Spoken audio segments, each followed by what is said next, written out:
사실 이 제척 기간이 지났더라도 배우자의 과거의 그 부정행위로 인해서 부부간의 갈등이 계속되고 있다면 재판상 이혼 사유 중에서 아까 말씀드린 6가지 중에서 6호의 사유, 그러니까 기타 혼인을 계속하기 어려운 중대한 사유에 해당한다라고 해서 이혼을 청구할 수 있습니다.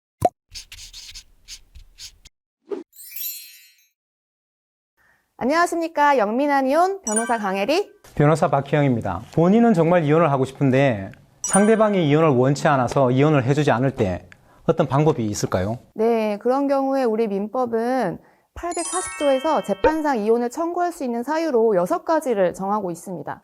첫 번째가 부정행위가 있을 때, 두 번째가 배우자가 악의로 나를 유기한 때, 세 번째가 배우자나 그 직계 존속으로부터 심히 부당한 대우를 받았을 때, 네 번째가 나의 직계 존속이 배우자로부터 심히 부당한 대우를 받았을 때, 다섯 번째가 배우자의 생사가 3년 이상 분명하지 아니한 때, 그리고 여섯 번째가 기타 혼인을 계속하기 어려운 중대한 사유가 있을 때. 이 중에서 가장 흔한 경우는 1호의 그 부정행위가 있을 때랑 그 6호의 기타 사유라고 보시면 됩니다. 그럼 그 1호의 부정한 행위라는 것은 어떤 범위가 어느 정도 될까요? 네, 재판상 이혼 청구할 수 있는 사유가 되는 부정행위라는 거는 간통을 포함하는 보다 넓은 개념이라고 보시면 됩니다.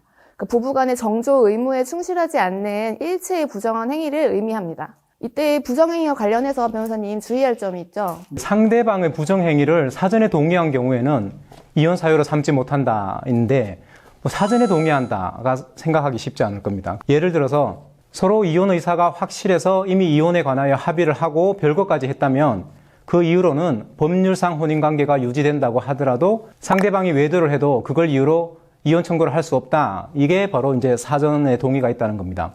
이와는 다르게 만약에 상대방의 외도 사실을 알고 나서 상대방을 용서하고 혼인관계를 유지하고 있었다면 이후에 해당 사유를 가지고 이혼소송을 청구할 수는 없습니다. 물론 이때는 상대방 측에서 내가 외도를 용서했다는 사실을 입증해야 할 책임이 있습니다. 그리고 한 가지 더 알아두셔야 할 것이 이 부정행위를 이유로 이혼소송을 제기할 때 이때는 민법에서 제척기간을 두고 있다는 겁니다. 제척기간이라는 것은 이혼 청구를 할 수 있는 기간을 말합니다.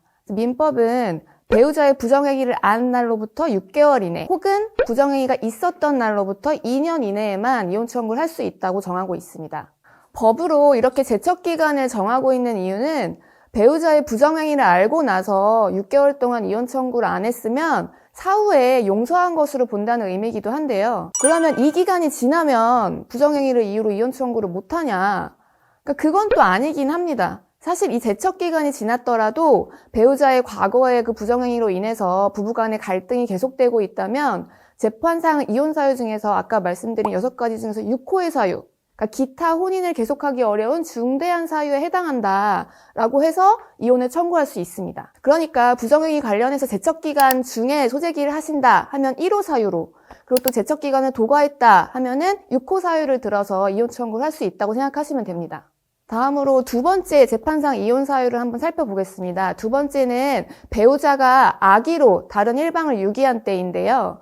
여기서 악의라는 것은 정당한 이유가 없다는 뜻이죠. 그래서 예를 들어서 몸이 아파서 병원에 입원해 있었다거나 하는 거는 정당한 이유가 있다고 볼 수 있습니다. 그리고 여기서 유기라는 것은 부부간의 의무를 다하지 않은 걸 의미합니다. 이 부부는 법적으로 서로에 대해서 3가지 의무가 있는데요. 동거 의무, 협조 의무, 부양의 의무가 있습니다. 그래서 만약에 장기간 동안 가출을 했다. 이건 이제 동거 의무를 다하지 않은 거고, 생활비를 주지 않았다. 이거는 부양의 의무를 다하지 않은 거고, 또 부부간의 갈등이 있는데 이걸 해결하려고 노력을 전혀 하지 않았다. 이거는 부부간의 협조 의무를 다하지 않는 겁니다. 이렇게 부부간의 의무를 정당한 이유 없이 다하지 않았다면 이 2호의 사유를 들어서 이혼 청구를 하실 수가 있습니다. 네, 다음으로 재판상 이혼 사유의 3호는 배우자 또는 그 직계 존속으로부터 심히 부당한 대우를 받았을 때입니다. 대표적으로는 폭언, 폭행을 들 수 있습니다.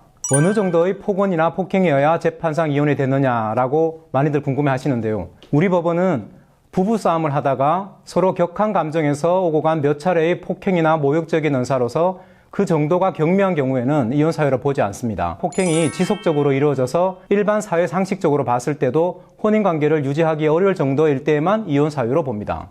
네, 그런데 과거에 비해서 최근에는 폭언이나 폭행이 뭐 아주 자주 있지 않더라도 이로 인해서 두 사람의 혼인관계가 회복하기 어려울 정도로 파탄에 이르렀다면 부당한 대우에 해당한다고 봐서 이혼 청구를 받아들이는 방향으로 법원의 입장이 많이 변하고 있습니다.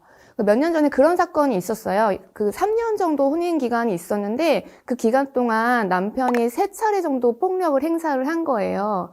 그 빈도만 봤을 때는 사실 폭행이 뭐 아주 습관적이지는 않죠.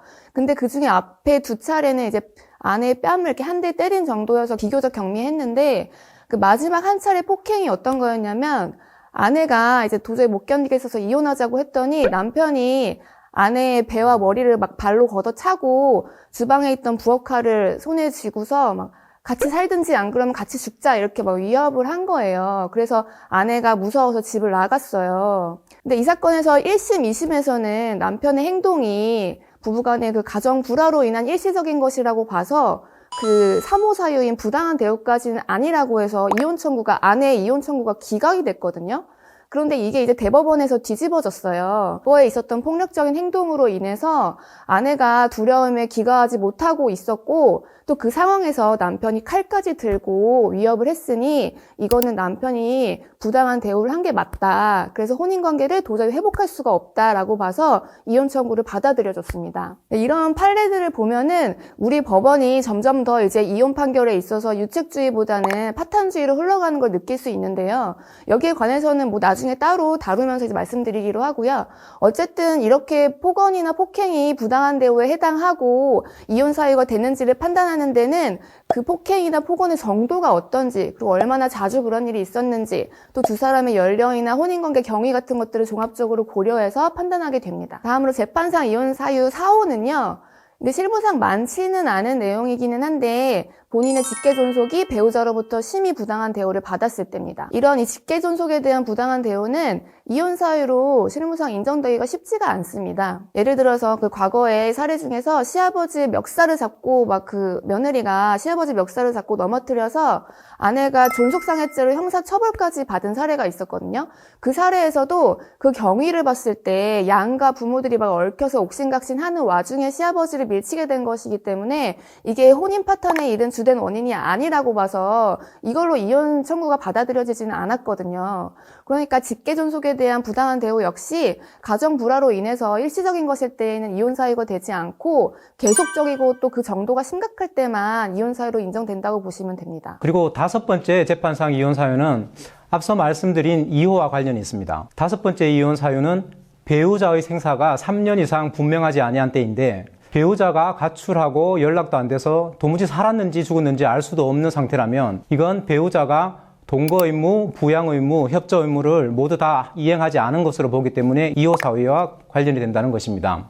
네, 마지막 6호 사유는 기타 혼인을 계속하기 어려운 중대한 사유가 있을 때입니다. 부부가 서로 애정과 신뢰를 바탕으로 혼인관계를 유지하기 도저히 어렵다고 보거나 혼인 생활을 계속하는 것이 일방에게 참을 수 없는 정도의 고통을 준다고 보는 경우에 이 6호의 이혼 사유가 된다고 보시면 됩니다. 이 6호의 사유는 앞서 말씀드린 5가지 재판상 이혼 사유를 보충하는 조항이라고 이해하시면 좋을 것 같아요. 예를 들어서 부정행위가 있었다는 것을 증명할 만한 객관적인 명백한 증거는 없지만 부정행위가 있었다고 볼 만한 정황은 충분히 있는 경우라든지 폭행이나 폭언이 지속적으로 있었다는 것을 이제 와서 증명하기는 어렵지만 그렇다고 그런 일이 있었다고 볼 만한 정황은 충분한 경우, 이런 때에 1호나 3호의 사유 재판상 이혼을 받아들이기는 어렵지만 부부간의 신뢰와 애정을 가지고 부부관계를 이어나가기 어렵다고 봐서 6호의 이혼 사유로는 재판상 이혼이 가능한 겁니다. 예를 들어서 남편이 해외 사업을 추진하면서 동남아에 자주 출장을 다닌 그런 사건이 있었어요. 그 기간 동안에 남편이 아내에게 생활비도 잘 주지 않았고 아내가 심지어 그 기간 동안 성병까지 걸린 거예요. 그래서 아내 입장에서 보면은 당연히 남편이 이제 동남아에 가서 외도를 했다고 의심이 되는데 이게 해외에서 벌어진 일이니까 더더욱 이제 외도의 증거를 찾기가 어렵죠. 이런 경우에 남편의 부정행위가 증명되지 않으니까 1호 사유로 이혼하기는 어려운데 부부간의 신뢰를 훼손할 수 있는 사유로는 충분히 인정받을 수 있어서 6호 사유로 아내의 이혼 청구를 받아들인 사건이 있었습니다. 이렇게 6호 사유는 앞에 다른 5가지 사유의 보충적인 역할을 한다고 보시면 됩니다. 흔히 성격 차이 때문에 이혼을 하고 싶다 이런 것도 있는데 이러면 그게 성격 차이라는 게 6호에 해당할 수 있는 건가요? 네, 해당됩니다. 성격뿐만이 아니라 뭐 두 사람 사이의 경제관념이나 뭐 자녀의 양육관, 뭐 교육관, 종교에 관한 뭐 가치관, 뭐 정치색 같은 이런 가치관의 차이도 모두 이제 차이에 해당될 수가 있죠. 이제 다만 이런 경우에는 대부분 한쪽에만 혼인 파탄의 책임이 있다고 보지는 않고요. 양측 모두에게 기책 사유가 있다고 보는 경우가 많습니다.